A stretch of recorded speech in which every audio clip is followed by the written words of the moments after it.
Welcome back everyone to another Company of Heroes 2 replay cast, and this time it is going to be, as you can see already, a bloody 2v2 on Poltava.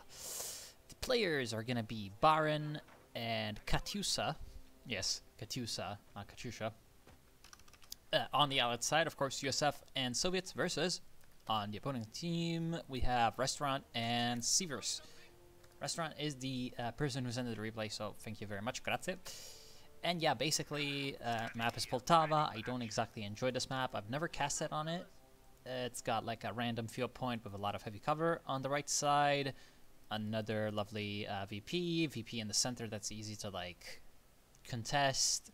And VP and fuel on the left side with the same kind of arrangement. Lots of heavy cover around the fuel. And then, you know, the VP just very much secluded into the western flank. Of course, the western flank is supposed to be the Axis playground, whereas the right flank is supposed to be the Allied one. Although it really depends on who spawns where. Generally, the north spawn gets the right side, the south spawn gets the left side. Always, you know, this kind of regular stuff with map design, but whatever. So of course, let's see what these players are doing. Katyusha immediately going for tier 1, getting out some Penal battalions. Well, this is pretty effective on this map because the Penals do have a pretty good advantage in like medium range firefights where there isn't too much cover, which is exactly what this map is all about. Because of all this like cover that is scattered about, there's a lot of ways you can avoid the enemy attention at long range with you know, just using the bushes, etc. Right second on the right side, we have a machine gun for Sievers. He's going to try to hold off the Americans with that, although I really don't see how that is going to work out unless he can somehow bait Baron into coming into his range with the rifleman, although he knows that the machine gun is there, so he will probably just avoid it very gingerly, as you can see, coming in with the troops. Going to try to just kind of flank around and take out these pioneers. Very good idea from him, although yeah, there's pretty much nothing going on around the map. Of course, Sievers coming into the center trying to capture the VP is going to be eventually repulsed by the Penals, but he's going to be able to capture the VP. Left side is being taken by a bunch of Volksgrenadiers, of course. OKW does pretty well on this map because of all of the cover that is around. You can just kind of, if you establish yourself into one area well, you can hide around, get a nice battle quarters set up. Looks like a Restaurant has, you know, he probably got called by his brother or something. He didn't have any time to look at like what he wanted to spend his resources on, or maybe he just does not know what his opponent is going for. I mean, it's pretty clear though at this point. Penals, and of course we know that this is coming after the Penals, the scout car, and that's not going to be good. As you can see, instant retreat. That's probably a good idea. Looks like on the on the left side he's going to try to bait the scout car into a mine, and then of course he's going for a supply half track, so of course probably going to get out some Rockend to try to deal with of course the scout car. That would be a very good idea right now. As soon as possible, get out some Rockend. And in the center, left, right, whatever this is, it seems like the Americans are in the rear lines of the Germans, but that's not good because of the MG bunker. So that's going to suppress the rear echelon troops and the riflemen. And in the sort of main fight, it seems like the Germans had a numerical advantage, so they were able to push back Baden's forces. He's got a mortar and he's got some flamers, so rifle company. And overall, it seems like he's going to lose the control of the right side of the map and the left side of the map. It seems like the mine had exactly the intended effect, destroying the scout car. And that's why Katyusha had said, "Fucking hell, mate," over there in the chat. So that's a very good little win for Restaurant. That was an amazing little mine placement. Of course, that's what the scout car wanted to do, crossing the road. But as always, you know, like the mother said, look both ways before you cross the street, and it didn't really work out for him because he didn't even look ahead and he hit the mine. Rip. Anyway, very well played. Of course, now that he's got that kind of advantage, he's going for the battle quarters anyway, and might just want to press on with building a few Volksgrenadiers, and then a second clown car. Interesting. This time a true clown car with the flamer engineer in it. So this is potentially pretty dangerous because of this squad being so low on HP, and looks like we're going to try a Panzerfaust.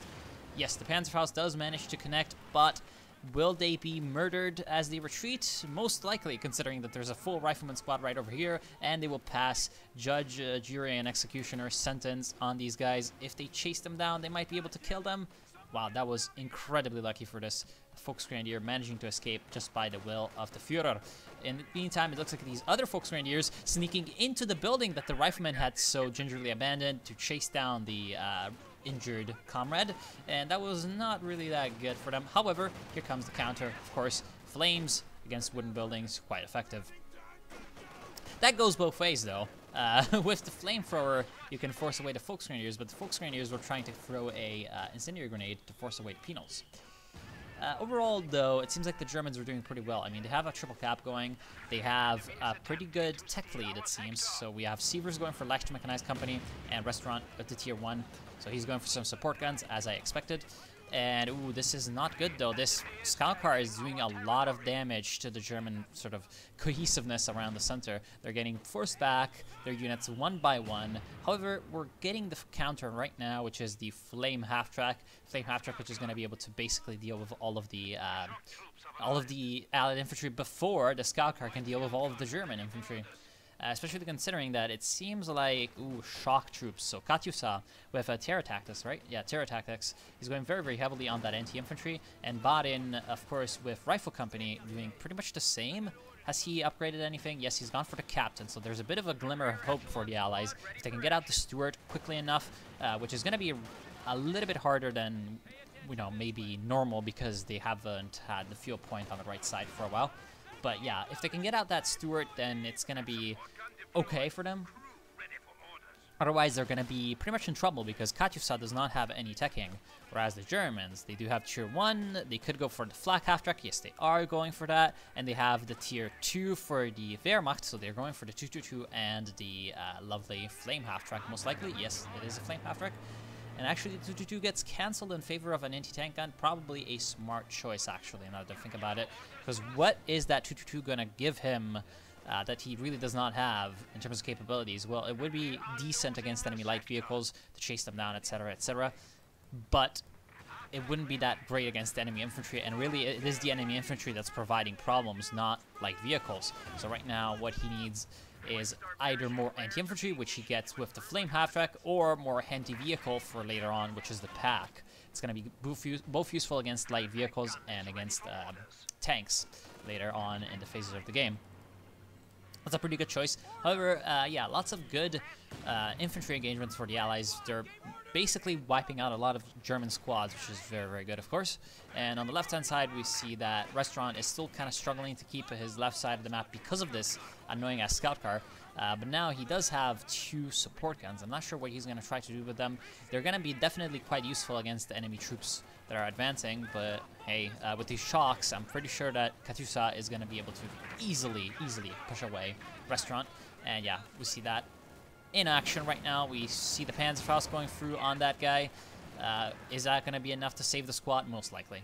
On the right side, though, it seems like the Americans are doing very, very well. They've almost destroyed the Flak Half-Track, or Flame Half-Track, actually, because of the bazooka on the Captain. And yeah, he's just trying to keep his support weapons, which might result in a lot of losses. And he's just trying also to, well, keep control of the cutoff points over here. But that doesn't look to be an easy thing for him to do. He's getting kind of pushed back. And it's not good that he lost that LMG-42 to the Rifleman. That's very, very bad, of course. He still has a couple of Grenadier squads with which he can fight the Rifleman, but it's really not that easy for him. With the Steward now on the field for Baden, although it looks like the Steward was kind of stuck in the base. Yeah, he's going to have some trouble. Right now, it seems like, yeah, the Flak Half-Track has arrived on the left-hand side, and it's pushing away those shock troops pretty easily. But Katyusha, now that he sees that, he got a second shock troop squad, which is a pretty bad decision.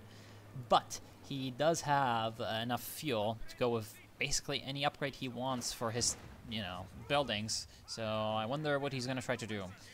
If I were him right now, I would try to shoot straight ahead to the tier 4 to try to get a KB Flamer out. That would be, I feel like, something that the Germans didn't expect, because I don't think that the Germans really expect this to be terror tactics. I think they are maybe thinking, I don't know, shock army or shock rifle frontline tactics.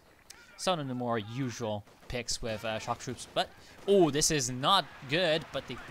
Okay, so the vehicle crew gets back into Stewart just barely before they are gunned down by the Kar 98Ks. And it seems like overall, The Axis are pushing back on the center right, which is probably a good idea. Sending some troops also to help out his ally. Restaurant is achieving a nice result, which is going to be to force Barin back to his base. He's going for some fuel caches, so he's in a little bit more of a defensive posture right now than he was before. So what Restaurant is trying to do is just kind of hold on to the left-hand side and help out his ally on the right, which is probably a good idea. Although he really needs to retreat right now. Yeah, he's in a bit of a pickle because of his opponent having those PTRSs. So he can't really use his flak half-track as much as he would normally want to. So he needs to be a little bit careful. That's not that great. Let's see if he goes for anything strange. I mean, he doesn't, you know, he hasn't gotten any new trucks, and that probably means that he's going for the Schwer Panzer headquarters. And it looks like one good idea that would be possible right now for Katyusha would be to use the smoke grenades to, like, prevent the flak half-track from just pummeling those shock troops down. And then getting into close range, those Papashas actually will murder the flak half-track at close range. And then what's awesome is that this flak half-track actually has a minimum firing range. If people are closer to that, then it cannot fire. So that's what he could try to do. He could try to get close enough for that to work. And yeah, that would be pretty nice. Looks like our Rakenwerfer is on the field for Restaurant because he's floating manpower, so he had to get rid of it in some way. And our Rakenwerfer seems like a pretty good idea to just kind of counter some of these annoying light vehicles. But on the right side, partially thanks to the good effort of Restaurant and partially thanks to his own good play with the MG42, we have Sievers pushing up ahead pretty nicely, but the mortar destroys the house where the MG42 was hiding. And right now we have some riflemen trying to sprint after the anti-tank gun along with some flamers. But the Panzer Grenadiers in here are going to be on the job, and oh, well, never mind, because the murder is a mortar. The mortar is a murderer. And basically destroyed the entire squad. Interesting that this flame half-track is not being repaired by these bloody pioneers. I have no idea why Sievers just isn't repairing this. Restaurant probably could use a second pioneer squad. And what is this guy doing? Looks like he's trying to set up an ambush against the flak half-track because he's got the PTRSs in here. So of course this could be very, very dangerous, but he has to be wary because of course not only there's a Rakenwerfer in here, but the flak half-track, if it's set up and gets a nice volley off on the M3 Scout Car, it's probably going to destroy it in, well, 2 volleys, I think, of its fire. Of course, this thing has to reload pretty often, but if it gets like a spot at decent range, then it's going to be able to get a lot of long-range fire onto this thing. It's going to penetrate, it's going to do a lot of damage, etc., etc., etc. You know the deal. Stuart in the center getting kind of pushed back by the pack. And finally, these two lovely support guns are starting to get some good work done. However, yeah, they've been pretty unsuccessful so far. Here comes a nice satchel charge, which he almost ran into with his own guys. And here comes the ambush. The trap is sprung, and let's see what the Scout Car can do. But the Pinos decide to shoot at the Rakenwerfer, so that's not exactly a very good thing. They get out of the Scout Car, they throw a lovely satchel charge onto the flak half-track, but it's not enough. It's not enough, and they get pinned down by the 37mm, and the Rakenwerfer destroys the Scout Car. So that was actually interestingly done by Restaurant. He just kind of like didn't care, stood his ground firmly, calmly, and looks like he's gonna get forced away by a propaganda war. So that's not that great for him. Right-hand side, looks like the MG42 is in trouble because of the white phosphorus, but I mean, what's gonna come of it, really? It's right next to the base, so the MG is gonna be able to get back and heal up. Looks like the flak half-track managed to at least escape the shock troops' wrath, whereas this Rakenwerfer most likely will not be able to. So this might be a Rakenwerfer for the Soviets. If the Germans were to know about all of this, then they would definitely use the support guns, but they're not, so that tells me they don't know about that. Kind of sad. And it looks like the shock troops are going to be able to murder some Volksgrenadiers at close range, but the Volksgrenadiers hold their ground and they destroy the shock troops. Interesting. So here comes the Kiwi Flamer, as I expected Katyusha, or, well, I wanted Katyusha to do, because it's more fun. It's more fun when there's flame, as you can see. Another wipe on, well, actually I think that's the first wipe on rear echelon troops this entire match. That was the first squad to go down for Badin, I'm pretty sure. Let's check out his unit def list. Yep, that's his first unit lost. That's not very good, and looks like he's gonna try to retaliate. He's very, very angry with the Stewart, and, well, it's not gonna be able to do anything because of the pack. He's way too cautious to actually try something like this. Badin is doing quite well for himself on the right side. He's managed to kind of foster and nurture his infantry force, and now he's going for the easy 8s, so that's a very, very good thing for him. And what's really nice about his unit composition, etc., is that he's got a balanced force that's got a few levels of veterancy, whereas his opponent is having some trouble keeping units alive. So he's going to be in a very great position, and it looks like the KB Flamethrower comes in and absolutely murders the first German units that he sees. He's going to chase them down like dogs all the way to the base. The problem is he decides to flame up these these lovely support guns instead of roasting the Volksgrenadier that was escaping. So that was kind of unfortunate for him. Bit of a missed opportunity to wipe out that squad, and looks like he's going to be able to wipe out an MG though. If he gets another burst of flame onto these guys, most likely he's going to kill them. Yes, he will. The Raketenwerfer is up here and can try to do something about the KB Flamethrower. Yes, it's doing that, but it needs to be careful because of these guys being around, the shock troops. It also needs to be careful because if the KB Flamethrower can get a nice flank off, then these Raketenwerfers will not have a good time. Not have a good time at all. In fact, the shock troops with the smoke grenades are going to be very, very important for all this. And this is shaping up to be quite interesting because the flak half-track, I always confuse these two terms, is not having a good time, and looks like propaganda war being tried on the Raketenwerfer 43, but it's not really working out that well for Katyusha. The Raketenwerfer can get quite a lot of shots off. Unfortunately, the propaganda war does pin the Volksgrenadiers before they can get some good Panzerfausts. One does go off, but it's in a very... it's not in a position where it can be capitalized on by the Germans. And on the right side, the Easy 8, of course, king of the battlefield right now, or, well, it's American, so I guess president of the battlefield. And it's really, at this point, a barren show on the right side. The Germans have been pushed back to the base. They don't really have any counters to the Easy 8. They have a Stug, but the Stug, it does force the destruction of this KV. So that's a very, very well played little skirmish but the Stug really isn't going to be a counter to the Easy 8 because the Easy 8 just has way too much mobility. It can just kind of flank around it and not care. And also, this is not very good for the Stug. Here comes the Stuart. It's a nice vision block damage from Shell Shock. However, the Stuart didn't get a stun or a point-blank engine shot off, so this is not that great for him. He's almost dead. He is dead. Yeah, correcting myself there, and well, just as I said that the Stug wasn't going to be useful, it proves me wrong and is useful. But well, we'll see. I mean, the Allies right now have a triple cap, and this is not a good position for the Stug to be in. Looks like we have some riflemen approaching for the anti-tank rifle grenade, and the bazooka is also coming in. Those had they been successful, it would have been followed up by the M4A3 Easy 8, but of course, Flak After comes in, pins down all these guys. Of course, there's also a support gun in the area doing some good barraging. Left-hand side being recaptured by Restaurant. He's got a couple of Raketenwerfers. Yeah, a couple of support guns. There's a lot of all of that. I would have gone for an extra Volksgrenadier squad if I were him, and also an extra MG, because MGs against what Katyusha is doing are, well, extremely important. Interesting that he went for an S-minefield, probably a very, very good idea, as you can see, because of all the massed infantry. And yeah, that was pretty good little burst of damage. The problem is these shock troops are coming around, and the MG34 gunner, as you can see, is trying desperately to get his gun pointing that way. He does manage to do that, but yeah, these guys have been freed of the suppression arc. However, there is the flak half-track, so yeah.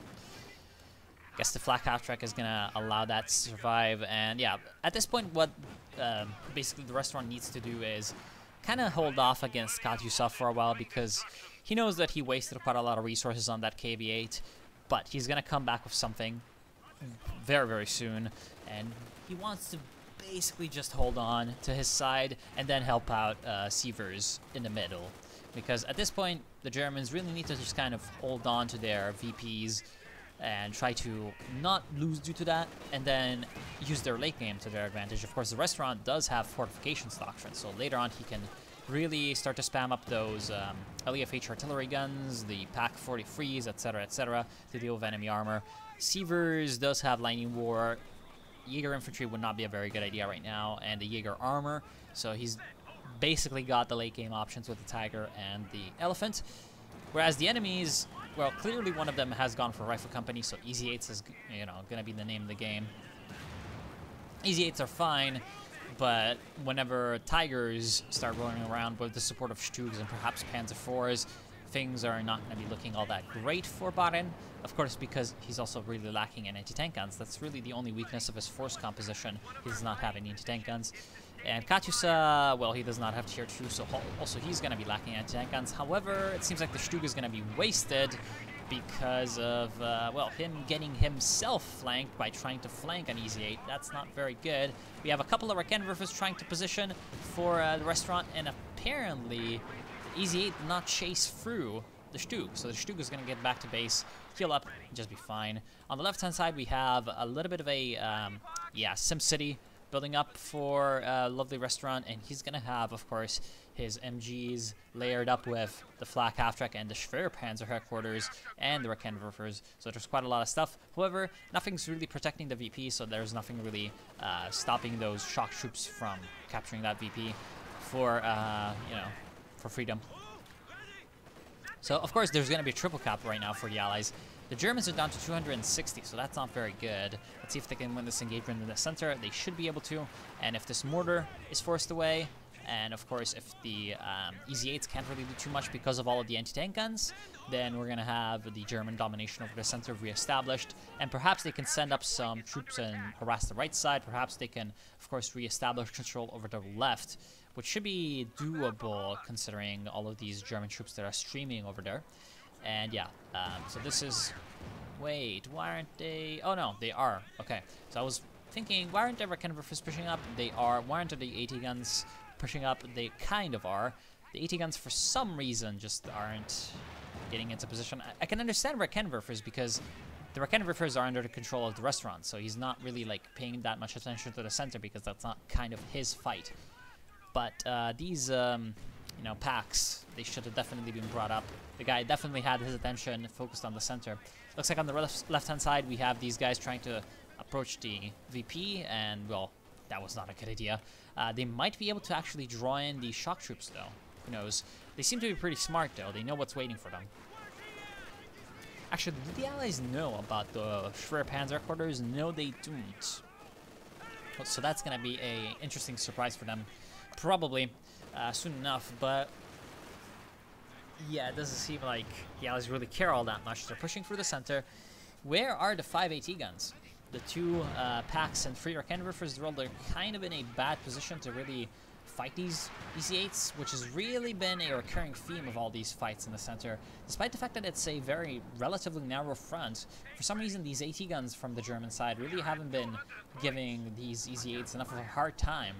That's kind of annoying for the Germans, because you'd expect... Okay. Well, you'd expect this to not really go the Allies' way, because it's a fight over a very, very narrow stretch of land with medium armor versus some tank destroyers and a lot of AT guns. So you'd expect the Germans to be winning this handily and pushing back the Easy 8s, basically constantly forcing them to repair. But it's not really going this way, and it seems like the Allies are starting to take advantage of this a little bit. They have a howitzer. The howitzer is going to be firing, interestingly enough, directly at where the Schwerpanzer quarters is, despite the fact that they don't know about it. Seems like well, we're getting some intuition. Yeah, just kind of firing over there and actually murders the Flak Half-Track completely randomly. Looks like Jagdpanzer 470 for Restaurant. Just trying to be an extra help against this Su-85 and against these Easy 8s. Just overall trying to help out his ally. And looks like the Flame Half-Track is coming back in, but it's suiciding. It's going Deutschland, Deutschland über alles one time too many. And yeah, he's going to eat an anti-tank grenade. However, thankfully for him, the Easy 8 doesn't really shoot him. He shoots the machine gun, and he's getting packed. He's getting packed really hard. Here comes the stun. Oh, damn. This is not looking good for him. He's very close to death, but he's going to be able to just barely escape due to the range of the packs. However, there's a Stug. Stug is going to be trying to chase through and destroy the Easy 8, trying to capitalize on the on successive attacks, but it's not really going to go all that well for him. He had another easy 8 coming through for Baden, and it looks like, however, very good job by Restaurant coming through with those Folk Grenadiers, getting a nice spot on the LFH so that he can, no, not the LFH, the ML20, so that he can get a zeroing artillery off. Zeroing artillery, which is now going to be falling down. Of course, he needed to keep the spotting going for the zeroing artillery shells to keep falling down. And, well, he almost sacrificed his Folk Grenadiers to do that, but it didn't really end up mattering all that much. He managed to do that. There's a lot of allied mines in the area, but it's not really enough as everything is just going down. The LFA, again, the ML20 is dead. Looks like on the right side, the Stugs and the AT guns are doing quite okay to keep the Easy 8s at bay, but it's not enough to keep the American Riflemen at bay. The American Riflemen really are angry at this point, and they're trying to chase through, but it's not really going all that well for them because of the MG42s in the rear. And in the center, we have the massive Raketenwerfers that's just kind of pushing up, along with the Volksgrenadiers. The Volksgrenadiers throwing a nice fuel bomb, a nice incendiary grenade on the fuel cache. On the right side, yeah, the Easy 8s are retreating, and on the left side, the Su-85 is advancing, which might be a very bad idea because of all these Raketenwerfers. This does not seem like that good of an idea. First volley off. And yeah, basically it's the line of the redcoats just kind of blasting away, and along with the Jagdpanzer, which was a perfect bait, they destroy 2 Su-85s for the price of 0. So that was a very, very well played, ambush by the Restaurant, and yes, that was a Raken blob, apparently. So he's even surprised at his own amazingness, and apparently Katyusha is not amused. So, yeah, that's not good for Katyusha. Right now, he lost basically his last 10 minutes of work trying to get that Su-85 force up and running. Yeah, it's not really going to work all that well anymore. And this is pretty bad for Baden, because Baden has been building up those Easy 8s in the assumption partially that his ally could have provided the tank destroyers and anti-tank capabilities, and the Easy 8s could just be the flanking force. Although they're not really flanking. I mean, there's this whole wide open, like, right side route that's very conveniently just right over there. For some reason, nobody even tried to scout it out. Neither the Germans nor the Allies have tried to send any guys up here. The Germans, of course, to capture the right side VP, and the Allies to flank around the Stug/anti-tank on line. Although it looks like nice usage of the anti-tank mines by Baden. Of course, the new anti-tank mines for the rear echelon troops. Wait. Are they just... Oh, right. I thought that they were a doctrinal ability, but it looks like it's just for the rear echelon troops as a whole. Getting some nice damage off on the Stug and Ostwind, and also destroying their... or rather, damaging their engine temporarily, so that they couldn't chase the damaged Easy 8. That was a very, very good thing. And right now, it looks like we have a artillery gun for the Germans, so we have a bit of a reverse in, well, camping styles. Looks like it's now the Germans' turn to be a little bitch. And, of course, because of this lovely LFH being around, I'm not seeing the Allies sitting on their, well, non-existent laurels anytime soon because, well, first of all, they're in a terrible position, just to be completely frank. As you can see, the Germans have basically half a player in advantage when it comes to pop cap. We have basically 90 plus 45, 135 for the Allies, 135 pop cap, whereas the Germans have 183 pop cap. Or rather 182, so that's basically 40, 50, so half a player of an advantage. And yeah, that's not very good. And at this point, the Allies, of course, are the ones that need to be winning the game as quickly as possible to avoid the Germans getting into their late game madnesses, like the Elephant, you know, the spam of really, really strong Stugs that for some reason got nerf buffed, spamming of really, really strong AT guns, and the spamming of really, really strong vet-free grenadiers with LMGs that can beat vet-free riflemen with LMGs. Yeah, overall, it's just not really a good position to be, you know, fighting for freedom right now. And it's a pretty good position to be fighting for the Führer. However, the Allies do have a couple of chances to turn this around. I mean, they have a ton of medium tanks. Of course, we see that Katyusha has decided to change tactics yet again. The heavy tank didn't work with the KV flamethrower. The, you know, artillery didn't work. It got counter-batteried by Ziering. And the anti-tank guns, you know, Su-85 spam, didn't work. They got destroyed by the Raken Blob, so he's going for T-34-76s. Now, this is a bad idea overall because his ally is also going for medium tank spam, and he's got easy 8s, so he's got a much better like base to work with for those kinds of vehicles. This is not good for the Stug. As you can see, the anti-tank got immediately turning around and deciding, I'm gonna have you now, and he has the saber rounds firing. The problem seems to be he's getting artilleried from the German base, and his Easy 8 sort of spawning tank is not a spawning tank anymore because he got blinded by the target weak point. Also, he's destroyed, so he's definitely blind now with no eyes because he's dead. And so overall, it seems like the Germans getting a few victories overall, making the Allies' chances that much slimmer by the minute. So what the Allies really need to do, again, is trying to use their mobility advantage that they have because of the medium tanks that they are spamming through, and try to get a pincer movement on the Germans. Of course, at this point, it's going to be pretty hard. What they would probably want to do is try to get Katyusha to make some kind of offensive.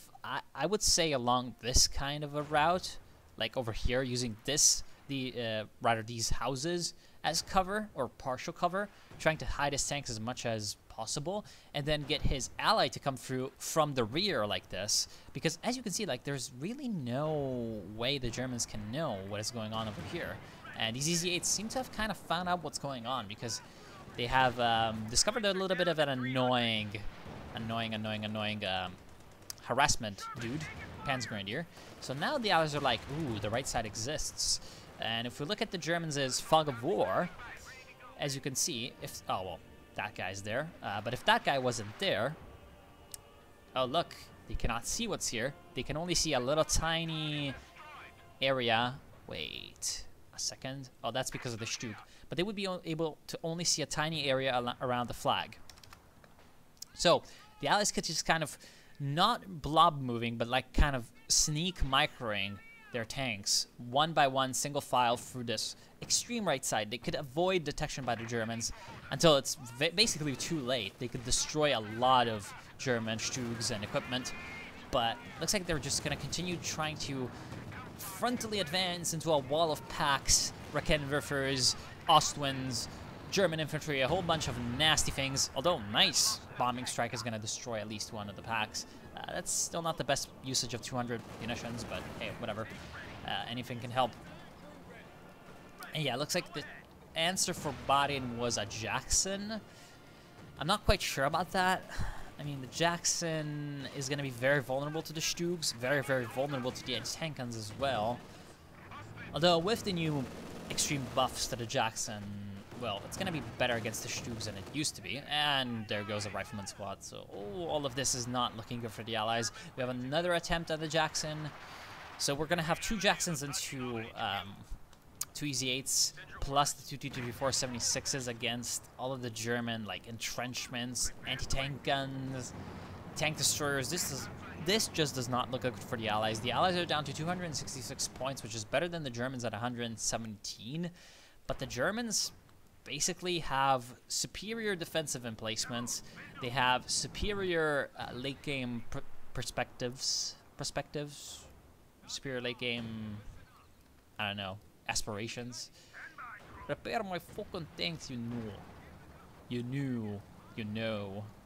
Well, he is repairing your tanks, by the way. You should probably just get engineers. I mean, you have enough manpower. And yeah, the problem is they can't break the German defenses, and it's not like they are going to be able to wear them down because, well, 1, the Germans are going to be better the longer the game goes on. 2, the Germans have superior artillery. Like, the Allies haven't really tried to rebuild their artillery after they lost the LEFH, the ML-20. After they lost that, they didn't really try to rebuild any artillery pieces, but the Germans have the LEFH, and they've got, of course, zeroing artillery. They've got a bunch of nasty stuff. Although, the Jacksons are working pretty well. They're using some good line of sight advantage, actually, that they've got going with the rifleman flares, with, of course, their veteran C3, etc. But it's not going to be enough. The anti-tank gun moves up due to a microlapse, and it's going to go down because of it. On the right side, we have an assault attempt from the T-34-76s and the infantry, going quite well against the Ostwind. It destroys the Ostwind thanks to the Satchel charges, and the shock troops thanks to nicely timed white phosphorus, they're going to be able to absolutely swamp through the German defenses on the right. And the T-34-76s are coming through. They're trying to get into the rear lines and destroy these Stuks from their vulnerable flank, and they've gotten a pretty good attempt at that. They've destroyed the Stuks, but the Jagdpanzer are still around, along with the Raketenwerfers. They've now basically turned around and destroyed one of the T-34-76s, and for some reason, all of the American vehicles did not push up to help on this crucial engagement, which could have resulted in at least the destruction of some German forces. It could have been a very decisive battle for the Allies, but as it stands, they were not able to inflict any kind of decisive damage on the Germans. We have Sievers with a lot of reserves in the bank for, you know, resources.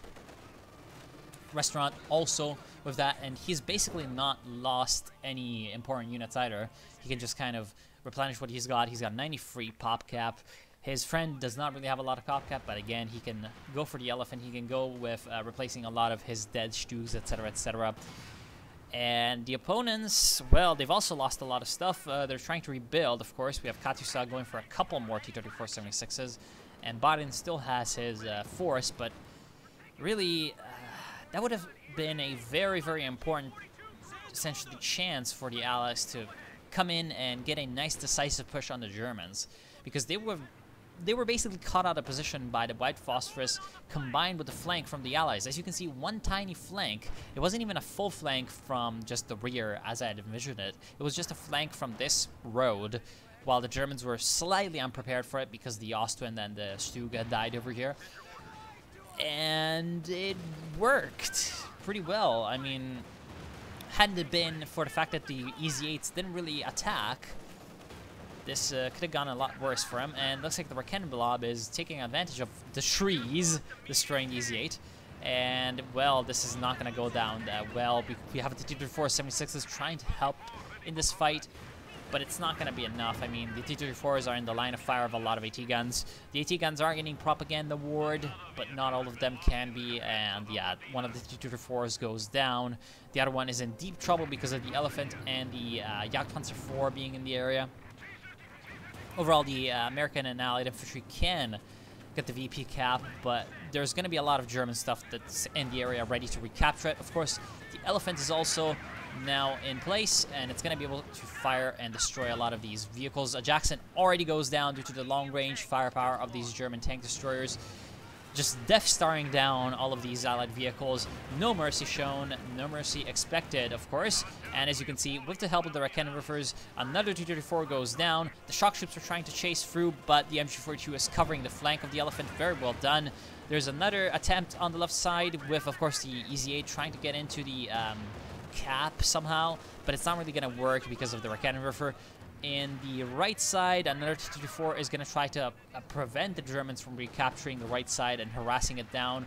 It's not going to probably be successful, or rather, it is going to be successful, but not enough. I mean, the Germans did manage to get the neutralization of the point, which is all that they wanted.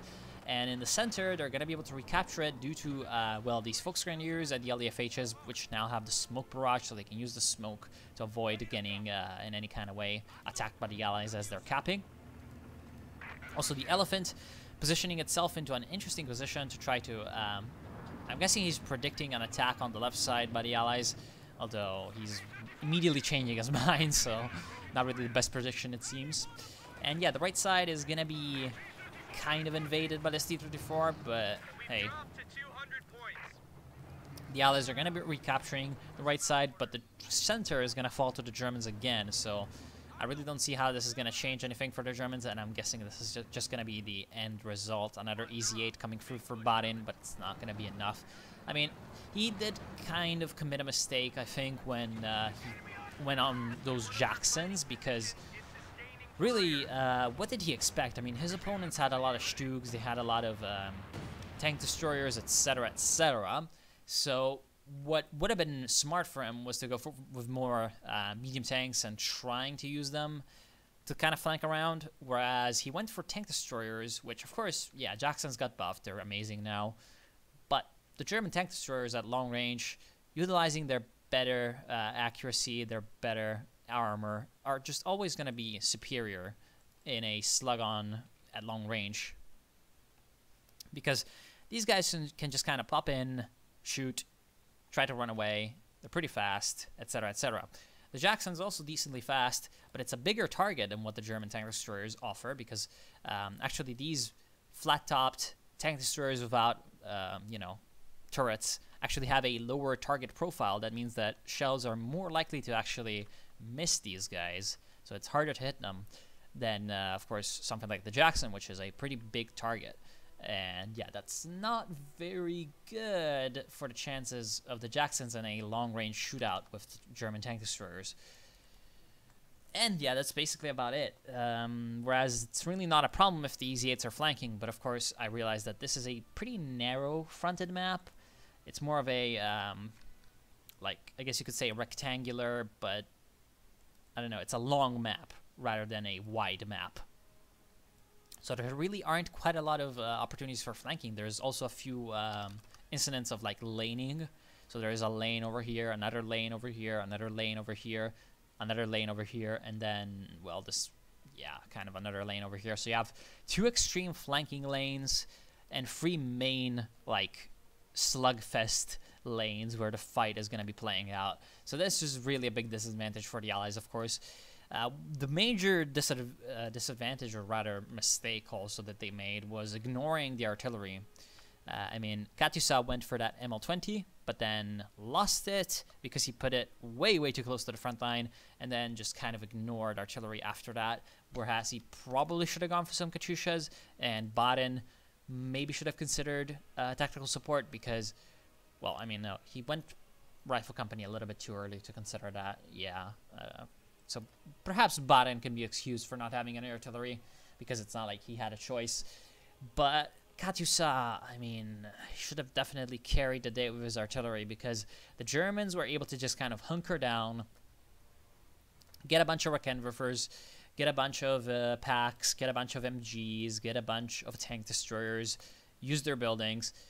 And after that solid line was built and consolidated, they got artillery superiority, and after that was over there, it's kind of like, oh yeah, you can't break through, and if you sit there, you're gonna eat the artillery. That's basically the choice that they forced down the Allies, and the Allies didn't really have an answer to that, and that's basically why they lost. So I want to thank y'all for watching. I hope you have enjoyed, and I will see you soon.